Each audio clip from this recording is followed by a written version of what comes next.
Today's question is, how can you forgive someone who has hurt you so badly?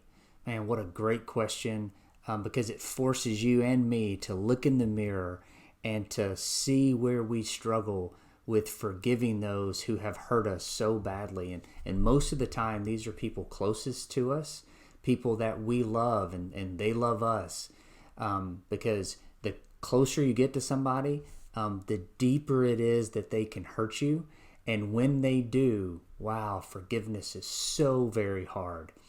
If you've ever struggled with that, or maybe you're struggling with that right now, my heart goes out to you.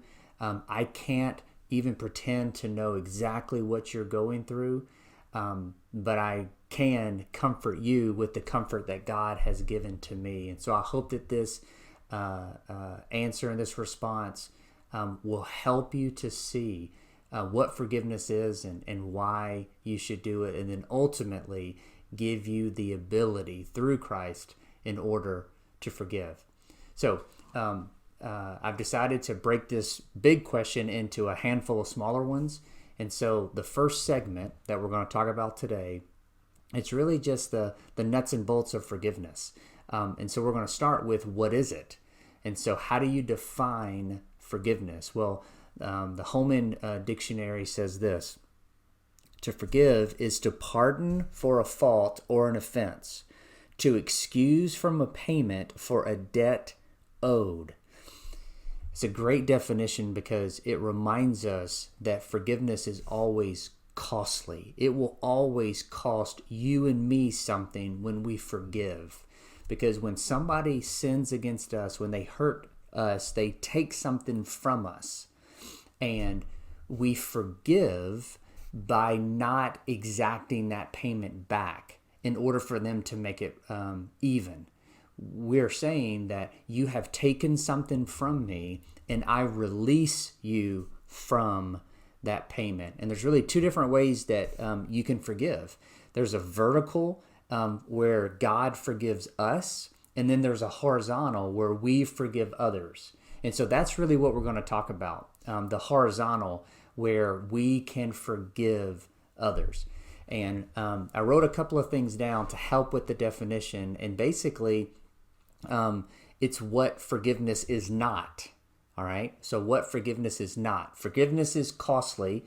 It's releasing somebody from the debt that they rightly owe. But what forgiveness is not is that it doesn't mean condoning behavior. Jesus forgave so many people, but he didn't condone their behavior. It doesn't mean that you forget what happened. That's almost impossible to do. And number three, it doesn't mean that you trust. So forgiveness and trust are not the same things. So especially spouses, when there's been a break or there's been a breach in trust, you can forgive and then you can also trust. And sometimes they're not equal with each other, or they don't happen at the same time. Why? Well, because they're different. They're not exactly the same thing. Number four, it doesn't mean reconciliation. Now, you can't reconcile a relationship unless you forgive, but forgiveness doesn't mean reconciliation.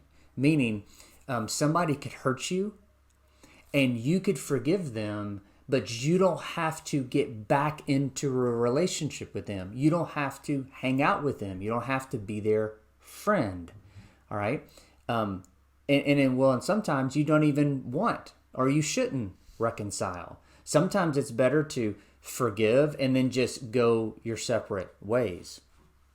And then the last thing that forgiveness is not is an elimination of the sin. Meaning it doesn't just wipe it off to where it never happened, which a lot of times people hurt somebody else.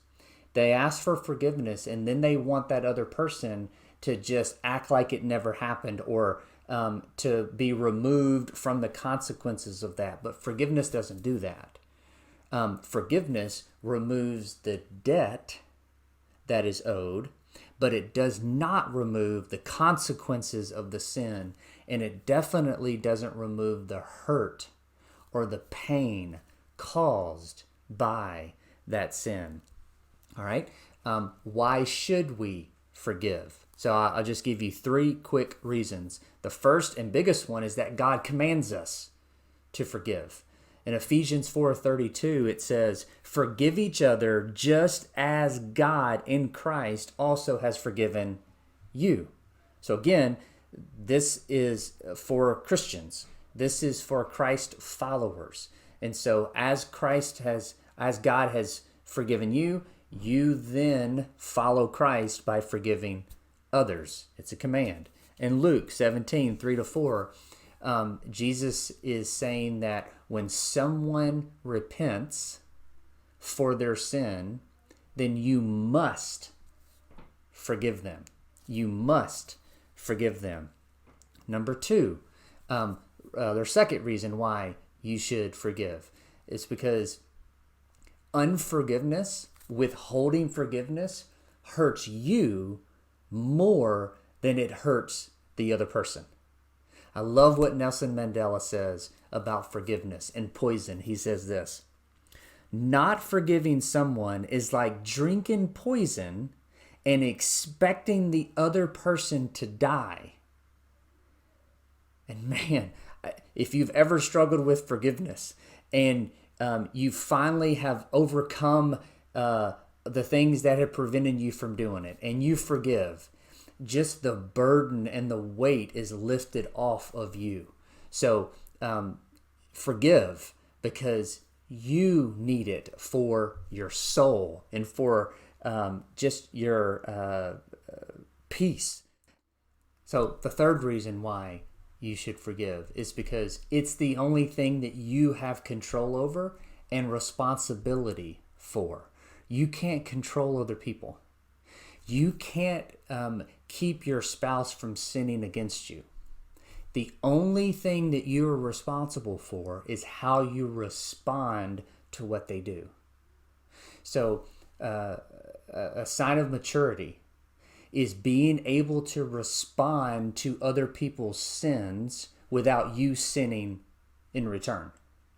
And so forgiveness is a way to do that. And so God commands it. It hurts. Unforgiveness hurts you more than it hurts other people. And then number 3, it is the only thing that you are responsible for. All right, now what's the goal of forgiveness? I'll just give you 2 quick things. The first one is, as you forgive and as it costs you something, you will mature in your faith. You will grow to be more like Jesus.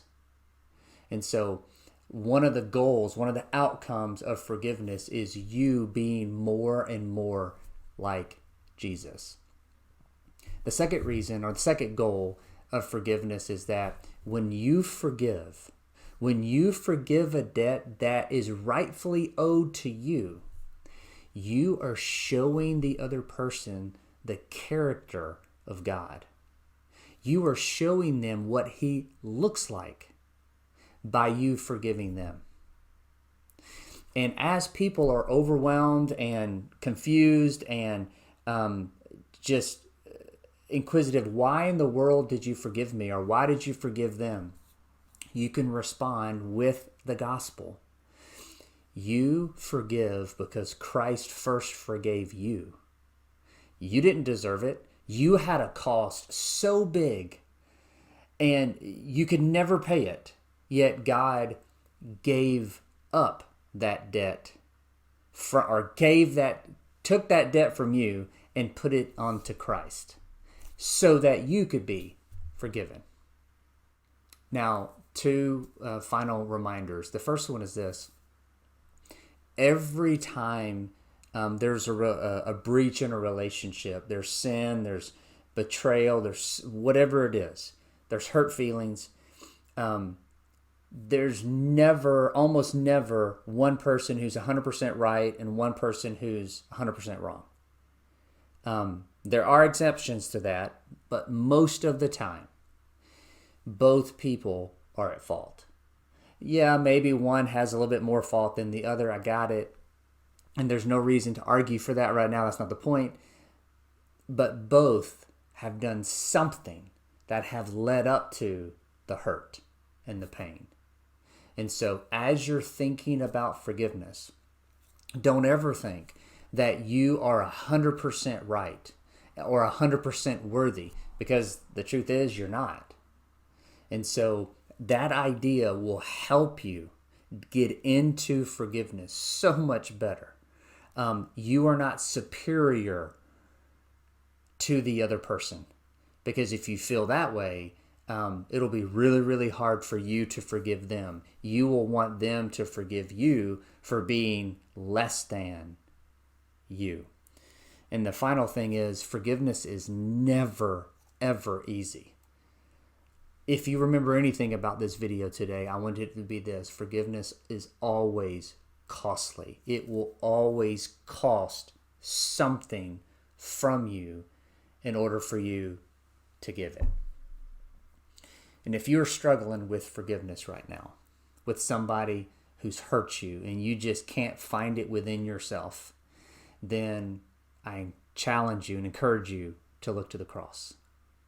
In the next video, we're going to talk about the cross and how that is the only way that enables us to forgive.